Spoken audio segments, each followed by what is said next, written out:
Assalamualaikum warahmatullahi wabarakatuh. Selamat datang teman-teman semua. Selamat datang di pertemuan kelima mata kuliah perencanaan pajak atau tax planning. Pada video kali ini kita akan membahas topik terkait dengan strategi dasar perencanaan pajak terkait dengan non-taxable income calculation. Nah, sebagai pendahuluan, apa yang harus kita lakukan terkait dengan strategi ini? Elemen mendasar yang digunakan untuk meminimalisasi pajak tentu saja terkait dengan merujuk ke perhitungan PKP.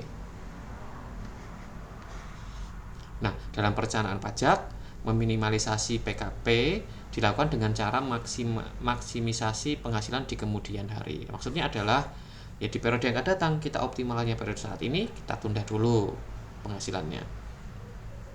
Nah, upaya yang dilakukan untuk apa teman-teman? Secara umum yang pertama adalah mempertimbangkan peraturan perpajakan, yang kedua adalah terkait dengan faktor internal dan eksternal, karena yang namanya bisnis itu ada aktivitas operasi, ada aktivitas investasi, dan financing activity atau pendanaan.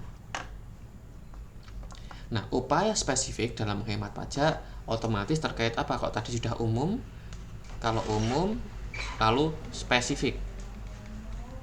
Nah, aspek umum adalah mengidentifikasi dan memanfaatkan tarif pajak yang relevan dalam keputusan-keputusan menyangkut kegiatan operasi, investasi, dan pendanaan. Yang kedua adalah maksimalisasi penghasilan yang dikenakan pajak tertentu dan penghasilan bukan objek pajak. Yang ketiga adalah maksimalisasi biaya atau pengurang penghasilan. Keempat adalah memanfaatkan fasilitas perpajakan. Yang kelima adalah melakukan desain transaksi yang bebas atau misalnya dapat menghemat pajak. Nah, apa yang harus kita ketahui? Ya, kita harus mengetahui kategori wajib pajak dulu. Apakah kita masuk dalam WPDN atau WPLN? Di mana di sini ada definisinya WPDN yang melakukan pembukuan dan tidak melakukan pembukuan. Dan apakah WPDN tersebut wajib pajak yang diatur PMK, metode dengan pembukuan ataukah penghitungan penghasilan neto atau penghitungan khusus. Kalau WPLN, apakah WPLN tersebut menjalankan usaha di Indonesia melalui badan hukum ataukah melalui badan hukum wajib ataukah individu tersebut wajib pajak luar negeri lainnya. Tentu saja yang harus kita pahami adalah apakah peraturan-peraturan juga berpengaruh pada kita. Kalau kita melaporkan keuangan itu otomatis kan kita mengacu pada aturan akuntansi yang berterima umum atau PSAK dan aturan-aturan perpajakan. Ada kontekstual perbedaan di sana. Ada istilahnya beda permanen. Yang kedua ada beda temporary difference atau beda waktu. Nah, ini yang ini adalah disebut dengan penghasilan kena pajak. Elemen-elemennya apa saja? Teman-teman bisa lihat. Ada penghasilan neto komersial dikurangi penghasilan dikenakan PPh final, ditambah dengan penyesuaian fiskal positif, dikurangi fiskal negatif, dikurangi fasilitas penanaman modal atau pengurang penghasilan neto, didapatkan penghasilan neto fiskal.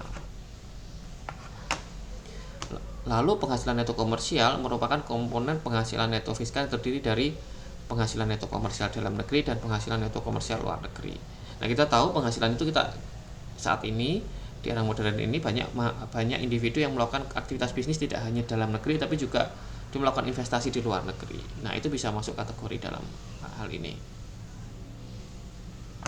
Penghasilan neto komersial dalam negeri dari kegiatan usaha atau di luar kegiatan usaha.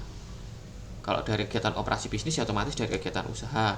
Kalau penghasilan neto di luar usaha mungkin dari kegiatan investasi, dan kita membeli saham atau kita mendapatkan bunga atas bunga karena kita membeli obligasi pemerintah dan lain sebagainya. Kalau penghasilan neto komersial luar negeri itu berasal dari apa? Kegiatan usaha di luar negeri dan atau harta penyertaan modal usaha di luar negeri. Nah, teman-teman bisa lihat ya, ini komponen penghasilan neto komersial, ada retur, dikurangi HPP dan lain sebagainya sehingga didapatkan penghasilan neto luar negeri.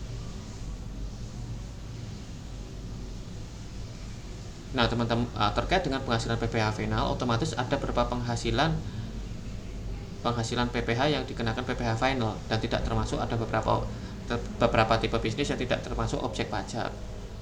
Nah, misalnya PPh final ada penghasilan jasa, giro atau bunga deposito, lalu ada juga penghasilan dari dividen, lalu penghasilan bukan ke objek pajak, misalnya dividen dari objek pajak dalam negeri. Nah, mungkin akan ada peraturan tertentu nanti teman-teman. Lalu dividen dari koperasi, BUMN dan BUMD, iuran pensiun dan laba yang berada pada konsep tidak berdasarkan saham ya. Kalau saham akan dikenakan oleh dividen. Nah, apa itu penyesuaian atau koreksi fiskal positif? Adalah koreksi terhadap penghasilan neto komersial jalan yang dikenai PPh final dan penghasilan yang tidak termasuk objek pajak yang memiliki sifat menambah penghasilan dan mengurangi biaya.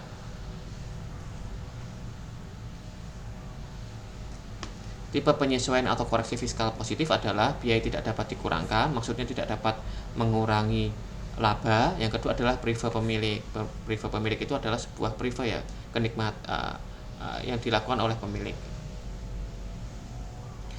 Apa prive pemilik itu? Menurut pasal 9 Undang-Undang PPh, pengeluaran tidak termasuk kendaraan tersebut adalah kendaraan pribadi, biaya perjalanan pribadi, premi asuransi dan pribadi dan lain sebagainya. Lalu ada juga tipe biaya yang tidak dapat dikurangkan. Misalnya ada tipe-tipe cadangan, piutang tidak tertagih, biaya reklamasi, penanaman kembali dan lain sebagainya. Ada juga imbalan benefit in kind atau natura kenikmatan yang tidak dapat dikurangi menjadi biaya. Ada hibah keagamaan, sanksi administrasi dan lain sebagainya. Nah, teman-teman bisa cek di pasal 9 ayat 1 UU PPh, pasal 11 atau 11A UU PPh.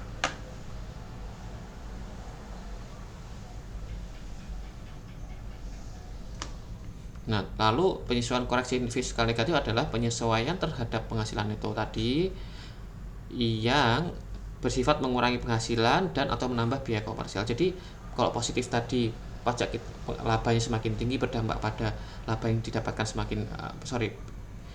pajak atas laba menjadi lebih tinggi.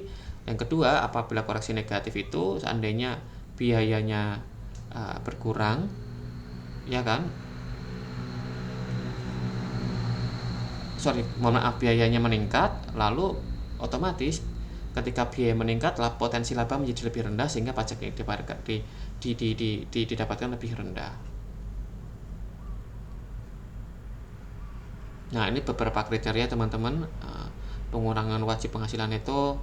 Misalnya dia melakukan penanaman modal di daerah tertentu dan mendapatkan prioritas tinggi dalam skala nasional. Ada beberapa contoh saat ini, misalnya daerah kawasan ekonomi khusus. Nah, itu investasi yang di sana otomatis akan mendapatkan pengurangan penghasilan neto karena memang fasilitas gitu. Pemerintah punya keterbatasan dari anggaran, swasta diharapkan dapat membangun wilayah tersebut secara optimal. Yang dilakukan pemerintah adalah mengurangi potensi pajak gitu atau fasilitas tersebut. Nah, selanjutnya adalah kompensasi atas kerugian fiskal. Nah, kompensasi kerugian fiskal ada sebuah keniscayaan. Kita tahu ke depannya bisnis itu ada uncertainty gitu, dan pemerintah harus memahami itu. Di negara kita 5 tahun adalah batasan atas kompensasi fiskal gitu, dengan cara adalah PKP sama dengan penghasilan neto fiskal dikurangi kompensasi kerugian fiskal sehingga berapa nilai yang harus dibayarkan. Nah, ini contohnya Bapak Ibu. Di sini ada kerugian fiskal 2010-2011, maka kompensasi kerugiannya adalah walaupun dia mendapatkan laba, maka laba 150 tapi dia dapat mengklaim kerugian fiskalnya sebesar selama 5 tahun 1, 2, 3, 4, 5. Sehingga di sini pada tahun 2012 didapatkan nilai ini ya Bapak Ibu, 0, 0 dan lain sebagainya.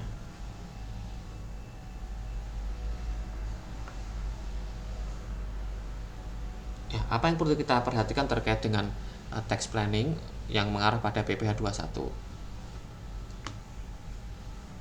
Jadi kejelasan terkait dengan klause kontrak ya kan, apakah itu terkait dengan labor personal tax terkait dengan individu tersebut. Yang kedua adalah net tax allocation atau gross tax. Gross tax itu laba kotor atau laba bersih. Yang ketiga adalah apakah kita melakukan aktivitas terkait dengan lump sum allowance gitu. Lump sum itu kita mengakui semua biayanya atau reimburse allowance. Terus yang keempat adalah apakah kita melakukan aktivitas meal allowance atau preparing allowance atau prepare benefit in kind tadi Bapak Ibu. Apakah kita juga memberikan health facility dan lain sebagainya, BPJS atau BPJS Ketenagakerjaan. Demikian Bapak Ibu dan teman-teman semua, saya harap teman-teman bisa memahami konsep ini. Yang menjadi isu terkait hal ini adalah terkait dengan apa saja sih yang aktivitas yang tidak dikenakan pajak. Nah, itu harus dipahami juga melalui undang-undang. Tadi adalah contoh terkait dengan bagaimana kita juga melakukan kompensasi kerugian. Demikian, Assalamualaikum warahmatullahi wabarakatuh.